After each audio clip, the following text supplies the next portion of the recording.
Allez, c'est parti, on va voir comment cartographier sa propre mobilité. C'est un outil très simple et rapide. On a tous des petites raideurs au quotidien. Mais sont-elles vraiment inévitables? Pas si sûr.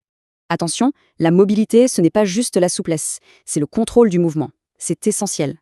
Bon, première étape, on s'attaque au haut du corps. Épaules et colonne thoracique, c'est parti. Premier test, on vérifie la rotation de l'épaule à la fois vers l'intérieur et l'extérieur. Et là, le plus important, on compare côté gauche et côté droit. C'est là qu'on voit les déséquilibres. Si ça coince ici, attention.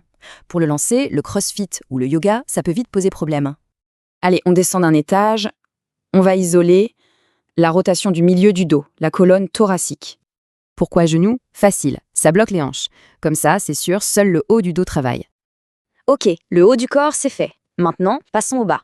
Hanches, jambes et chevilles. Ici, c'est un test 2 en 1. On regarde l'ouverture des hanches et leur capacité à bouger indépendamment.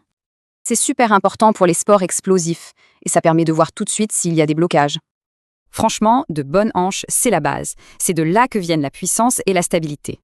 Et pour finir, on regarde toute la chaîne arrière, des ischios jusqu'à la cheville. D'abord, la flexion pour voir toute la chaîne. Ensuite, le test du mur, juste pour la cheville. C'est intéressant, non? En course, pas besoin d'une cheville hyper mobile, mais en force, c'est non négociable. Ok, on a des résultats. Mais ça veut dire quoi concrètement? Prenons un exemple pour y voir plus clair. Le score global, 82% est bon. Mais attention, ce chiffre cache un vrai déséquilibre.